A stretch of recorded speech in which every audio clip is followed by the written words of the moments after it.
Bhaktisvarupa Swami Namine Namaste Saraswati Devi Gauravani Pracharine Nirvishesha Sunyavadi Paskasyade Sadarine Jaya Sri Krishna Chaitanya Prabhu Nityananda Shri Advaita Gadadhara Shivasari Gaura Bhakta-vrinda Hare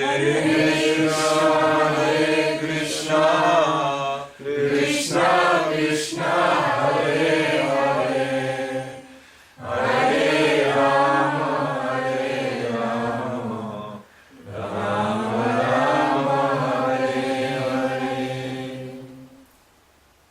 We have gathered today both in Switzerland and through the help of our video recording at other places in order to talk about my dear God brother, His Holiness Bhaktisvarupa Damodara Maharaj, who is for many of you the spiritual master. Already in this address you can see two sides of Bhaktisvarupa Damodara Maharaj. A human side, where he is the brother of another brother, and a side which is divinely inspired, which is carried by divinity, which is representing divinity, therefore which is divine, that is a spiritual master.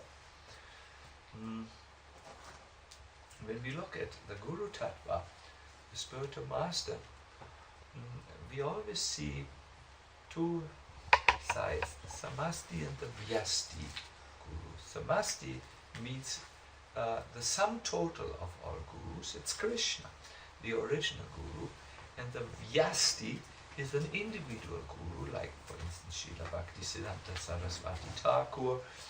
Another individual guru is our Srila Prabhupada, and then also the spiritual masters who are disciples of Srila Prabhupada. that is Bhaktisvarupa Damodara Maharaj. There is this Krishna is the Samasti Guru, the sum total of all Guru, the Guru Tattva, who works so many hands, which are this is an understanding which is important for us to know. Now, Krishna is the only one who can give Krishna to us, and it is this aspect of the spiritual master which is very important for us who want to get Krishna. There's a nice quotation which I would like to read for you. How initiation takes place. And how, that means how Krishna appears in the life of a person. As indicated here, says Prabhupada, by the word Manastaha, the Supreme Personality of Godhead was transferred from the core of Vasudeva's mind, or heart, to the core of the heart of Devaki. We should note carefully that the Lord was transferred to Devaki not by the ordinary way for a human being, but by Diksha, initiation. Thus the importance of initiation is mentioned here. Unless one is initiated by the right person, who always carries within his heart the Supreme Personality of Godhead, one cannot acquire the power to carry the Supreme Godhead within the core of one's own heart. Isn't it a beautiful quotation? If you wish to find it, this quotation, it can be found in the Srimad Bhagavatam, 10th canto, 2nd chapter, text number 18. Here you can find the idea which I want to develop further. Vasudeva acted in some ways as the one who gave Krishna to his wife Devaki. He did so by first conceiving Krishna, or having Krishna in his own heart, and from there transferring it in the heart of the of Devaki, who here is symbolic for being the disciple. Prabhupada makes it very clear. It's a heart-to-heart transfer, and he says, unless one is initiated by the right person who always carries within his heart the Supreme Personality of Godhead, one cannot acquire the power to carry the Supreme Godhead within the core of one's own heart.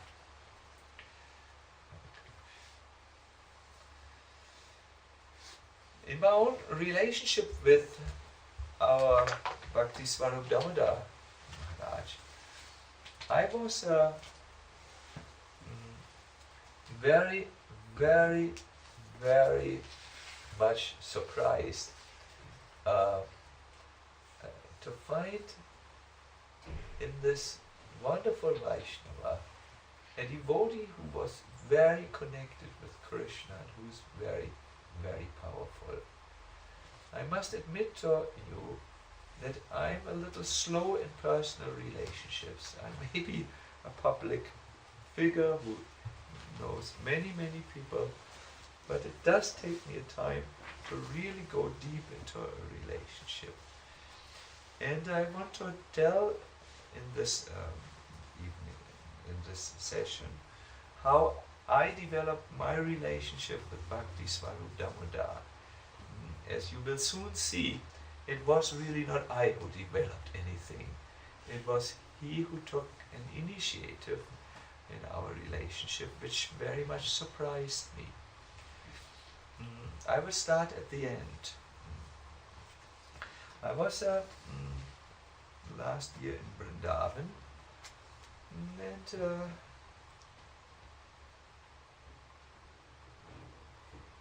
I have a relationship to Radhakund. I stayed for something like 10 years every year for a good amount of my time in Radhakund, and spent a very, very important time there, where I just chanted about Krishna, tried to be Krishna conscious. So this year, last year, I somehow was reluctant to go to Radhakund. I had once gone on Govardhan Parikrama early in the morning around Radhakund and Syamakund, and I thought I had fulfilled an almost obligatory visit. But then I found a good friend of mine in Radhakund, very good friend of mine, who had invited me to come and to say, sorry, I just don't have the time this year to come for a personal meeting. I did go to Radhakund. But this friend of mine just kept on insisting that I go to Radhakund. Come on, Maharaj, he said. You are saying that you are a devotee of Srimati Radharani. You have said this to me. And you are avoiding Radhakund, her place. This really got on my ego.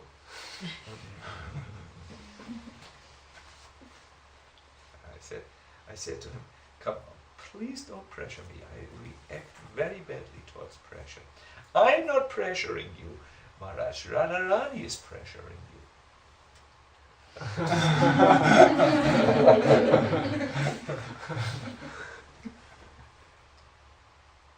And then somehow in the phone conversation I felt something else. You know, when you have a conversation and all of a sudden something speaks to you,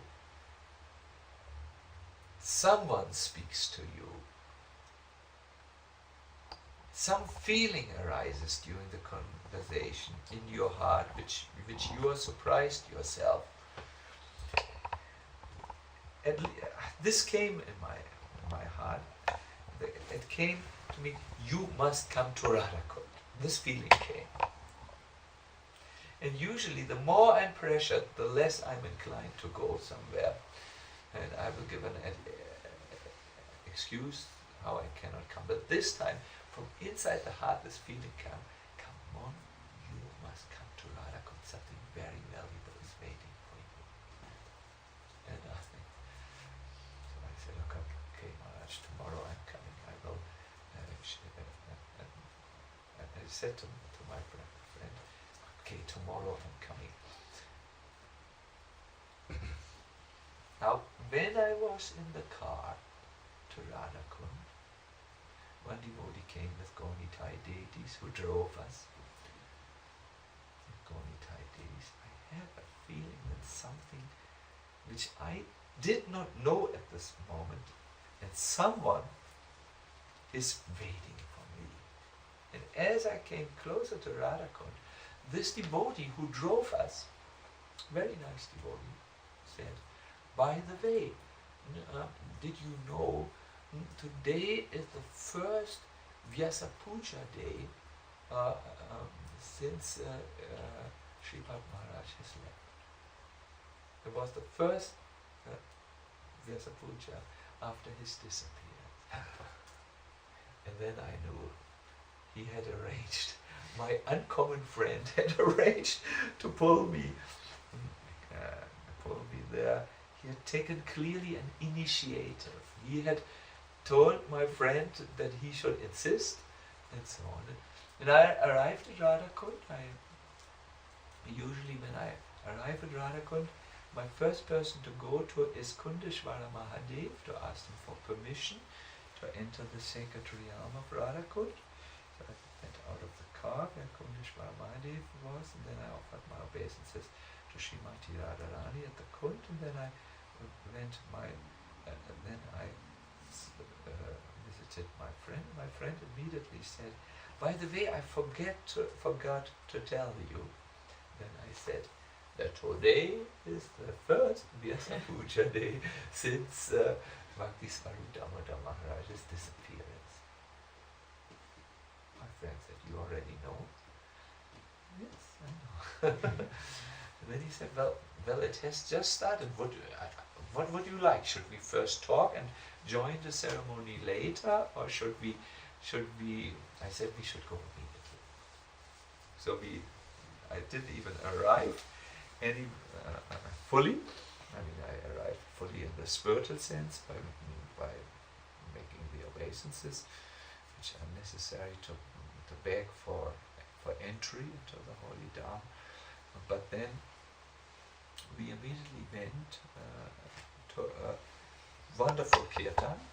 There was Eindra just kirtaning it away, and then it had just started, and I was asked by the organizers of the festival to speak first about Bhaktisvarupa Damodara Maharaj. And I will come later back to this event, towards the end again of my presentation, what transpired there, what I learned new about Bhaktisvarupa Damodara Maharaj at that time.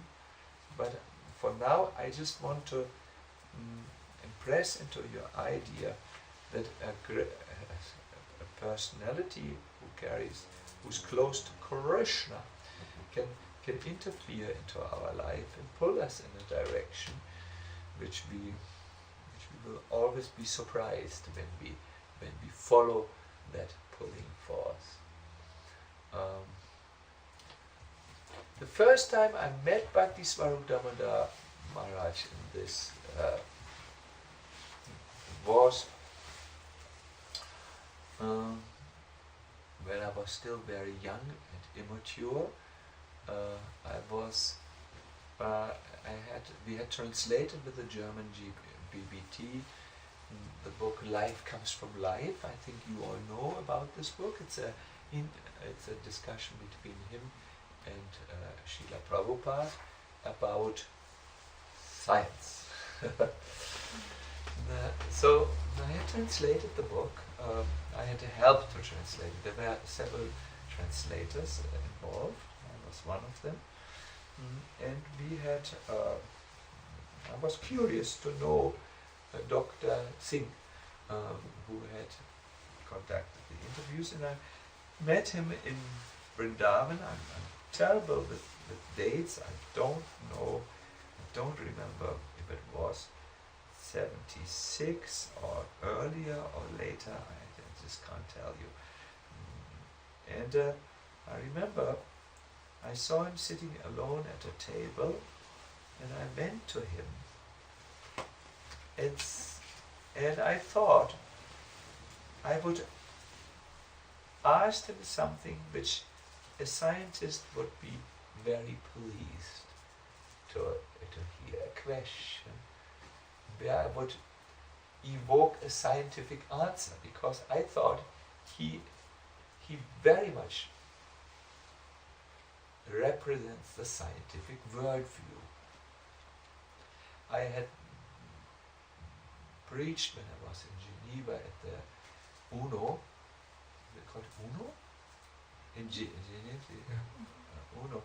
And I had met another scientist there who knew him from the time when they studied together in Calcutta, as far as I know, in the early time, an Indian person. And he told me a lot of Bhaktisvarupa Damodara Maharaj, which I can maybe tell you at another time.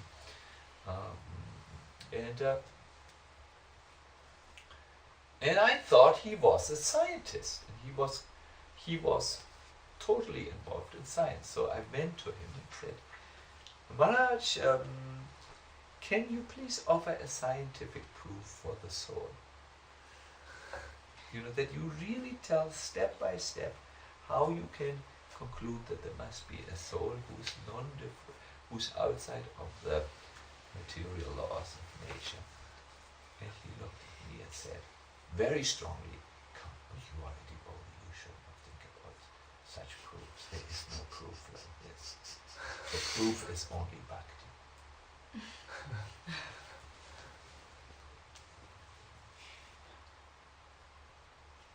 He was angry with me that I, as a devotee, wanted to try to approach the soul in a scientific mental way. He said, you chant Hare Krishna, then you have a proof of the soul. I said, but you are our scientist, you should give me a scientific answer. He said, you are a devotee, you don't need this. This is only for preaching.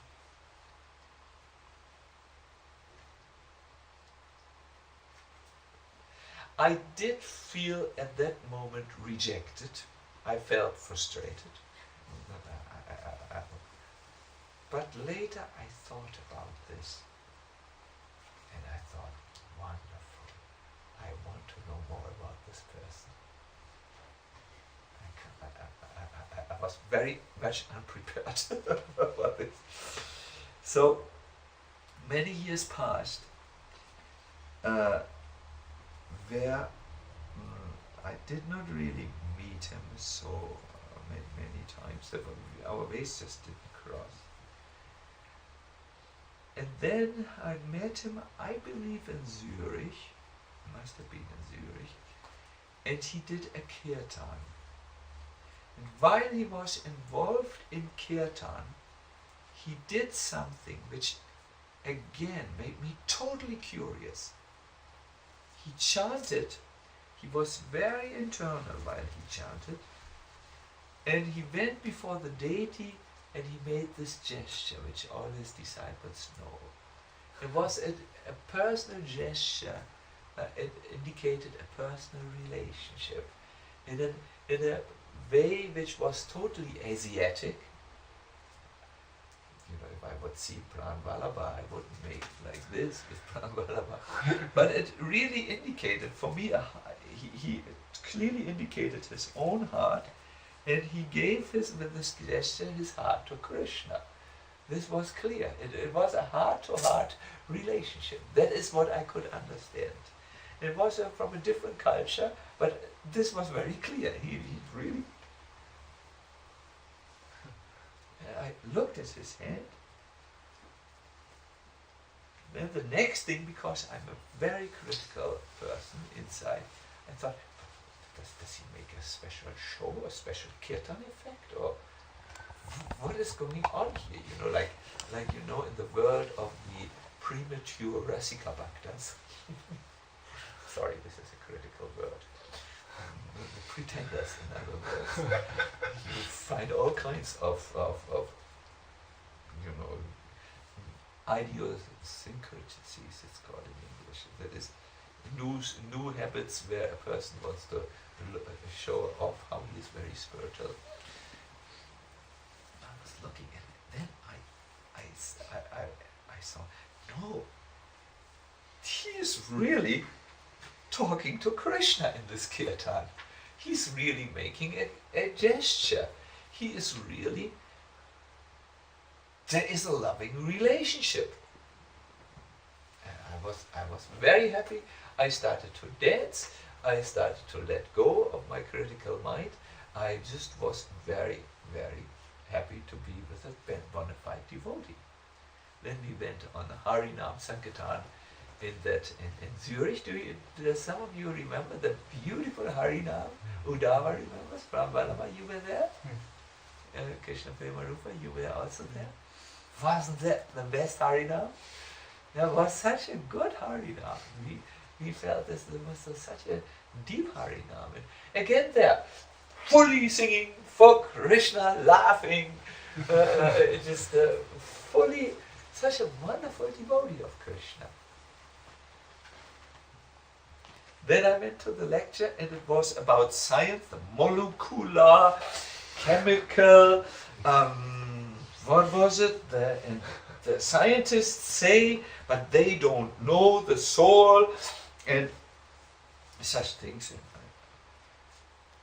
I tried to concentrate. I had made notes. I wanted to make notes, but it was just so molecular and so chemical and so biodynamical and so that I just put the pen down and the paper down and decided to concentrate on something else. Not the words, but the person who was speaking. And again, I saw he's a wonderful devotee. Later, I asked him, I said, Maharaj, please tell me, why do you talk about these things? These are my notes. 4 lines. I couldn't digest more. And he looked and he smiled and he said, I know it's not interesting for you, but this is what Prabhupada told me. He said I should talk to the scientists, and now I'm trying to do this. It takes a lot of concentration, a lot of mental effort to develop these concepts, and I'm trying to do this service. I felt very, very charmed. I thought, hopefully one day I will become such a good servant of my spiritual master who offers my own pleasure, my own what I like to do, for the pleasure of someone else, of the spiritual master, and of Krishna, Hare Krishna. Then we always ate together, and we ate for a long time. Those who were servants know it took us 1.5 hours minimum, and we would just talk about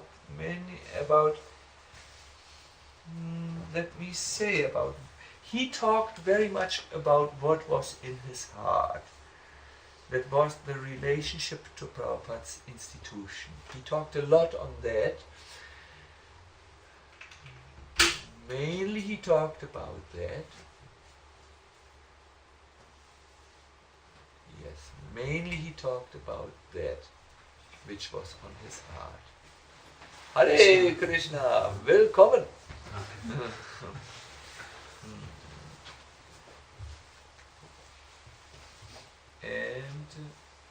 Yes, and he talks very much about what is on this photo, where Prabhupada is in his Antya Leela, the last days, and what Prabhupada told him during that time. These were things which were related to Krishna, to his movement, to preaching in general, to the scientists. And as far as I remember, yes, about preaching in ways which Bhaktisvarupa Damodara tried to do, hospitals and interfaith and these things. It was very much on our. This was very much on the agenda, and I of course wanted to know more and more, because Bhaktisvarupa Damodara. Prabhupada asked me in the last days, where he was on this earth, to make a conference, a science conference in Vrindavan, and every day I had to come to him and give him a full report.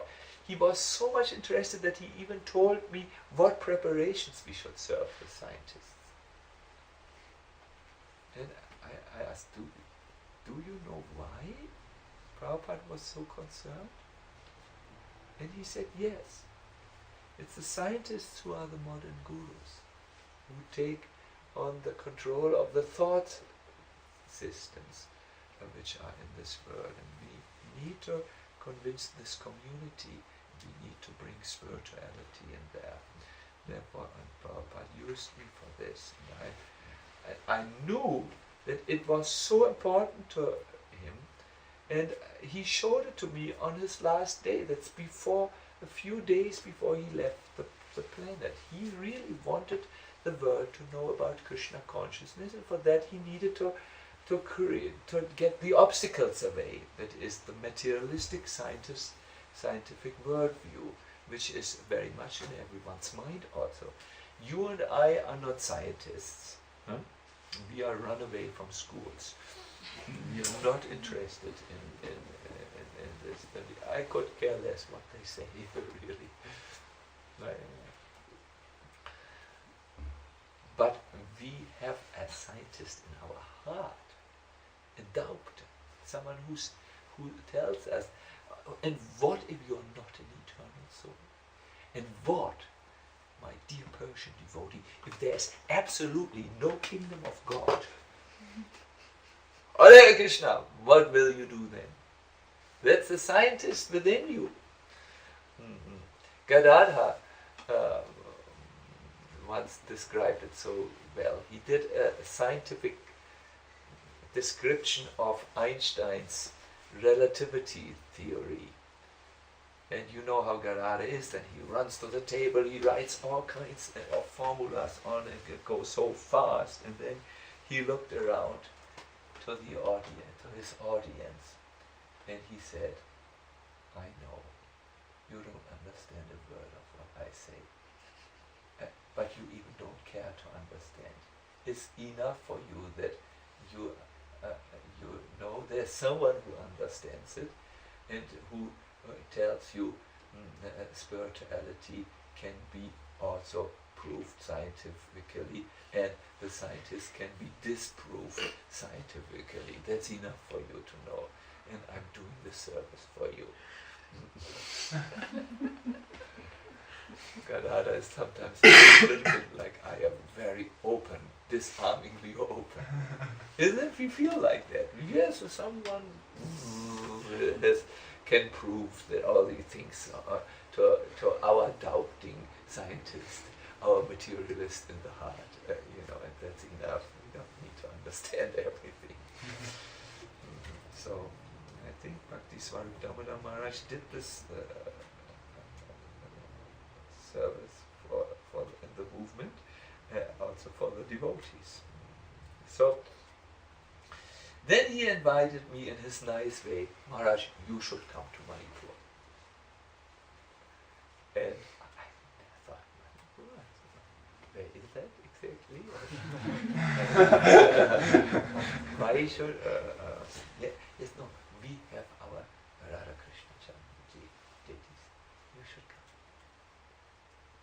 And because he just said it so simply, you should come, I said, how do I come? Yes, here's our Ajit, you give me your passport details, and everything will be arranged for you. And when should I come?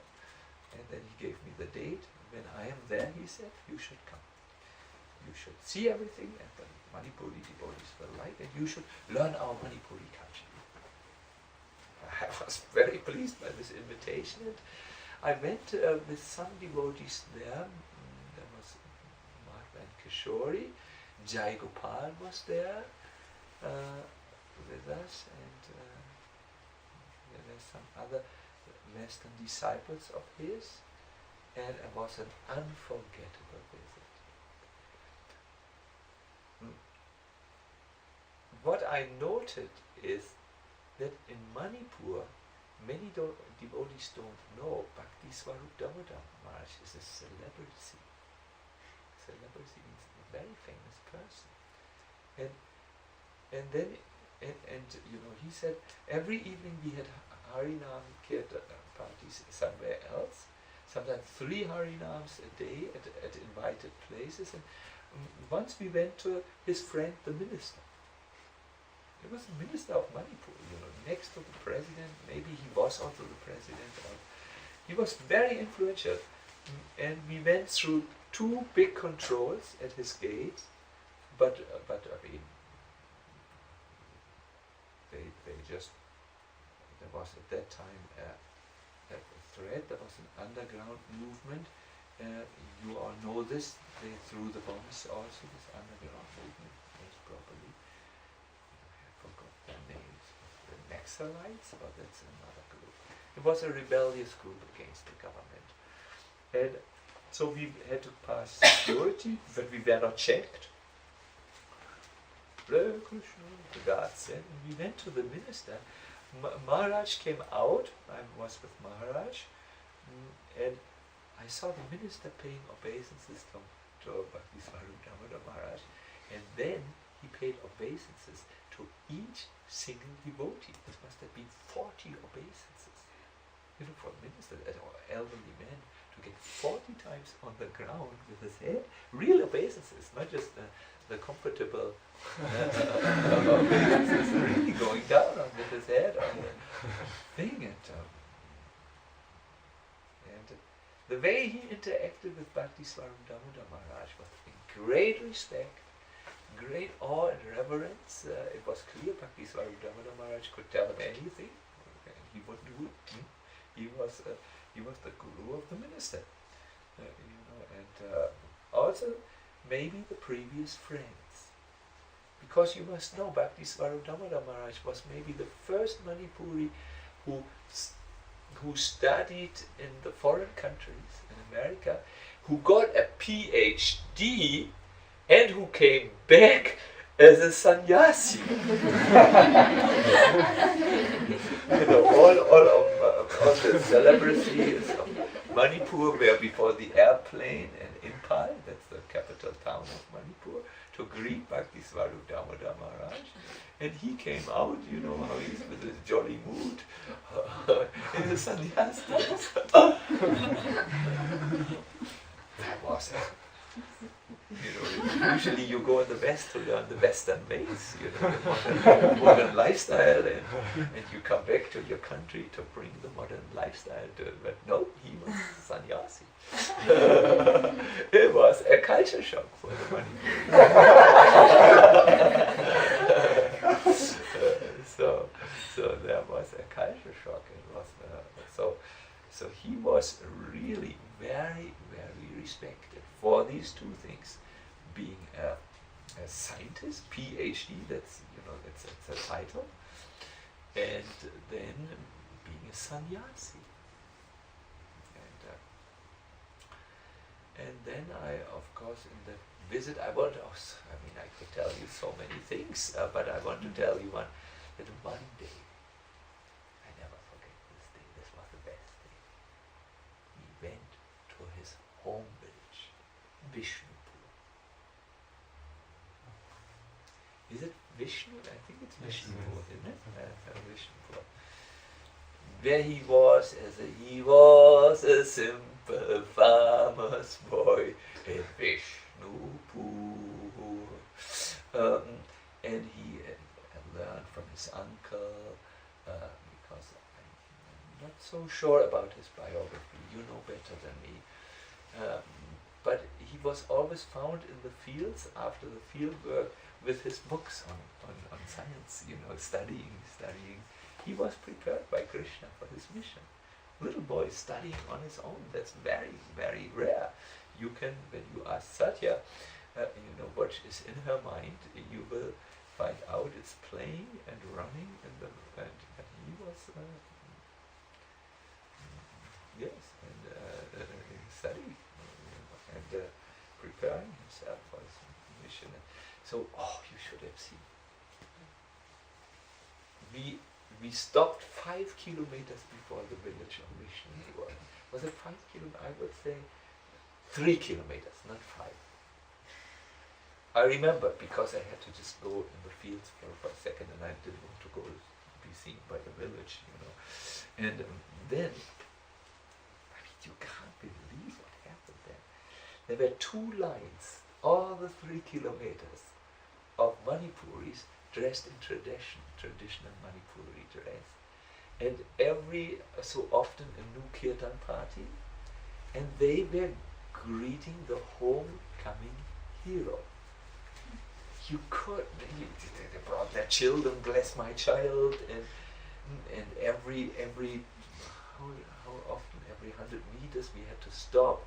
There was an auspicious palm tree planted for the occasion, a mount of rice and some bananas, and some little ceremony had to be done.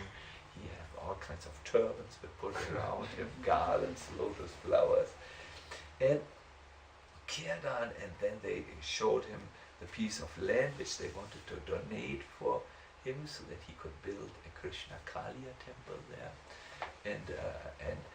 And then at the end we went to the big assembly place where many people came. He delivered a talk, and then kirtan was done. There was from different villages and mountains, these kirtan bands had come. Some were tribal people with unusual drums, and almost a little, really like small dress, the trousers, and interesting, things. But Manipur is really exotic when you see this, and they were with flutes and dancing and so on, and then there were the toadies, these groups, then there were these acrobatic dancers, who jump around with the drum. It is really something. They jump backwards. I mean, they like. I better don't try to jump like this. Don't know what will happen with Pranavallabha's apartment. Just destroy every single piece of furniture. It was really something, really something amazing. It's totally amazing. That's the only word I have for this. And then, listen to this. Then Bhaktisvarupa Damodara was lovingly called in the middle, and he was, as the king of Kirtan, of Manipur, he was asked, you lead all of us. And all the different groups came together like rivers who merged into an ocean, and then he had a Kirtan. It was very, very slow.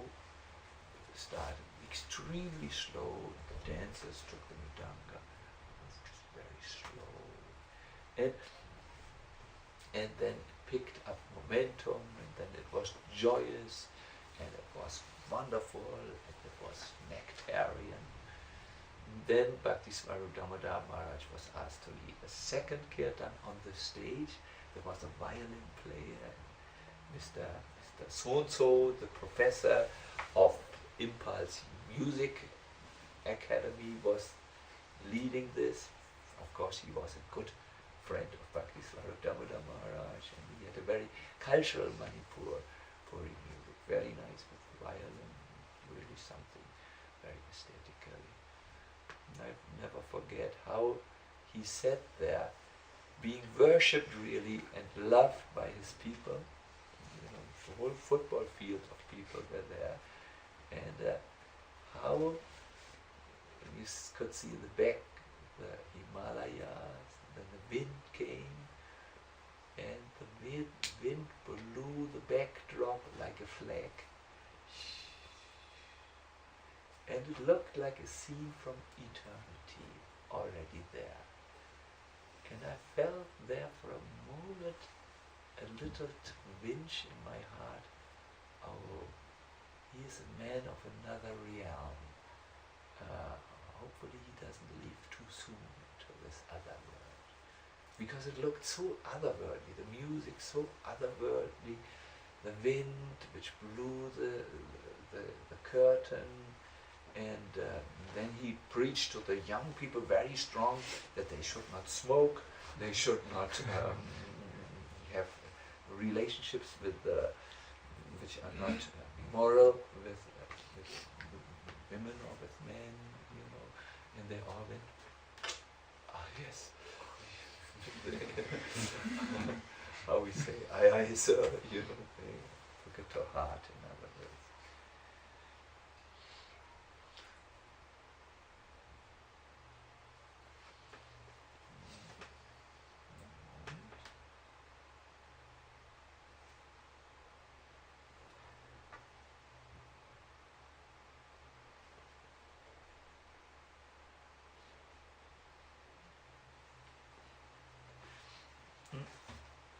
What I felt in that time when I was with him in Manipur, we ate, for instance, together, and he gave me a lot of his time. And I sometimes wanted, because I'm like this, I wanted to know something about his relationship to Krishna, but he would not talk in detail about it. And I was trying from left, from right, from front, from back, from above, from down, to get towards his heart, what was in his heart, because I'm an uncultured Westerner. And he noticed how I tried, and he would just smile at me and say,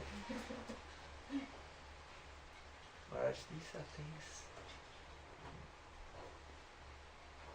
which are not spoken about.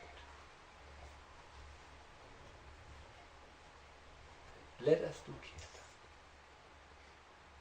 So we did kirtan at that time, and there I felt something, how he spoke to me in a different way. And that was through what we call the mood in his heart, the bhava. I wanted to read to you a very nice little poem which Govinda Maharaj sang when he took sannyas. It's a very moving little poem. When he left the Kalinga school, where he was a school teacher, and went on his journey. No?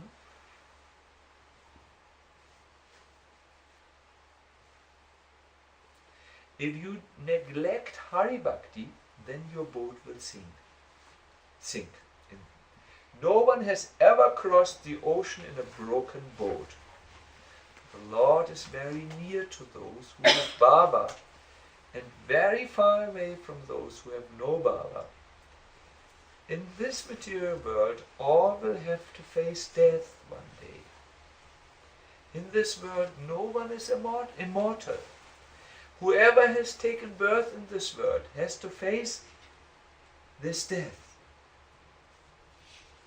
If you want to keep your name and fame, then you should chant the name of Sri Hari. This world is full of illusion. No one can know what is going on inside this material world. That is why you should not believe in the outward features of this world.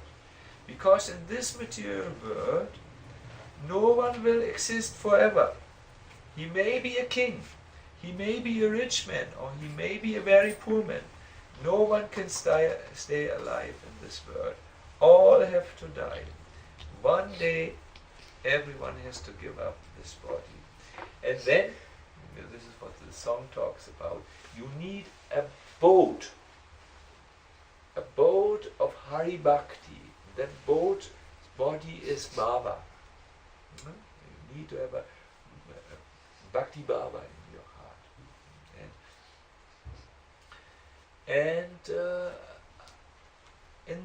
On that day in Manipur, when I looked at the Himalayas and the wind, and looked back at the whole day where we had just done this kirtan, and he asked me to talk, his sister talked. Was it his sister? No, his auntie, some relative talked. On the day when I felt the first time, this is a man of the eternal realm. I felt something in my heart that maybe he might go sooner than expected. So then, when the news came of the bombing of Manipur,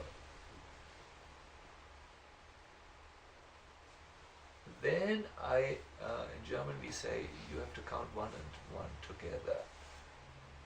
I thought of our discussions, and I felt that he will not stay longer. It was the beginning of his going. I could somehow feel that in the heart, not in a rational, but in an intuitive way. And I looked, of course, at the Manipur bombing and got all the details, and I thought, like every one of you, how could it happen? Bombs exploding in a religious event, the person who played Krishna in the Ras Leela was killed. Huh? We have heard like this. Bhaktisvarupa Damodara was hurt, but successfully operated, was not life-threatening. Then I felt in my heart that he's on his way back to Godhead, because Krishna, when he loves someone very much, he takes everything away from him. And I heard that after that incident, Bhaktisvarupa Damodara he was very thoughtful. Krishna had taken something, had cleared the path. And I also know from our discussions, I don't want to talk about these discussions about the relationship with the Institute, which is for everyone who has a broad concept, always a difficult question. Then I was not surprised when I heard that he had left in Calcutta. At that time I was at the Japa retreat in Washington DC, and I heard it in the midst of the retreat, and as I told Uddhava in our walk, I was not able to continue the retreat for some time because I was just so overwhelmed. And I asked myself, why am I so overwhelmed? I mean, I don't know him so well. I met him, and I'm always like this. When I meet someone, I'm very interested in his personality, and I try to go as deep as I can, but it was not so much time which we had. And then I understood he has touched my soul in a very deep way, in a way which was beyond words. It was a heart-to-heart touching, and I believe that's how he also touched his disciples. It was just so wonderful. It was so. Do you remember when you sat next to him? He was so fatherly. It was always jolly. It was not complicated. It was very uncomplicated. You know, one would just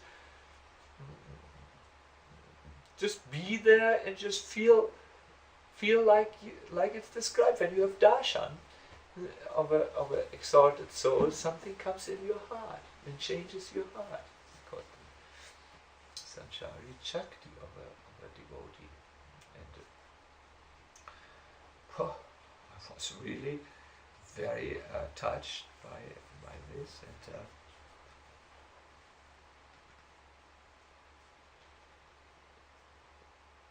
and then when this arrangement came to Radhakund, I was thinking again. Because there was one devotee who knew him quite well, my friend at Radhakund, who knows Maharaj very well, better than I know, and who gave a moving talk. I thought it was the best talk on that first disappearance day, Vyasa Puja festival, where he reminded where he was talking about the same subject which occupied my mind.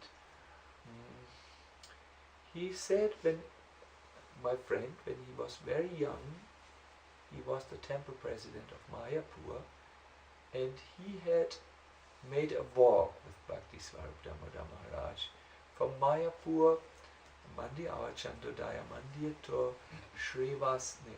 to the Yoga Pit. They wanted to have darshan of Chaitanya Mahaprabhu. And my friend asked Bhaktisvarupa Damodara Maharaj, you talk all this about science, why? And then Bhaktisvarupa Damodara told him, I like to talk about other things, but Prabhupada told me. And I'm a servant of my spiritual master. That's what I am.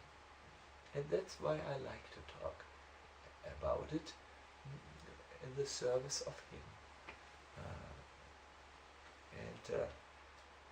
Then they did talk about Chaitanya Mahaprabhu and other things. I don't know if you know, Bhaktisvarupa Damodara Maharaj has two temples in the most holy places. One is in Radhakund, I think you all know, the Gopal Jui Mandir. I think Uddhava was initiated there. Correct? No? Krishna Mandir. And then in Navadvip is another temple, Manipur temple, which the Manipur government has just given him because he's so well known and so much trusted as a good Vaishnava there. They just give him the beautiful temples. Wonderful temples. And so my friend talked about his last conversation, where they were sitting in Dallas in a corner. Dallas means America. They were talking, and Bhaktisvarupa Damodara expressed his great desire to preach to many people, to expand the movement in many ways, and his service to Srila Prabhupada, and like that he talked in many wonderful ways.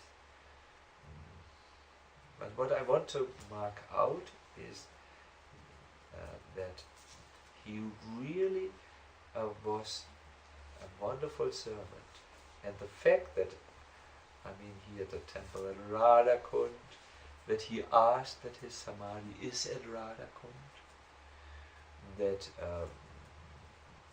he did this wonderful kirtans, and that he spent his last days thinking and meditating and singing about Krishna's prominent lila, the Rasa Lila, shows us that he kept something very wonderful in the treasure chest of his heart, something which only he knows, Prabhupada knows, and Krishna knows. And really, in this world of this external world, which is so external, I like this example very much. In the Brihad Bhagavatamrita it says, one should not make a public spectacle of his bhakti. Ein öffentliches Spektakel. One should protect it. Like it's also mentioned in the Prem Samput by Srimati Radharani. She compares her love with Krishna with a lamp which needs to be kept in the protected area of the heart. Very, very nice. Bhaktisvarupa Damodara Maharaj, Sripad Maharaj ki Jai, Sri Vaingre, Srila Prabhupada ki Jai.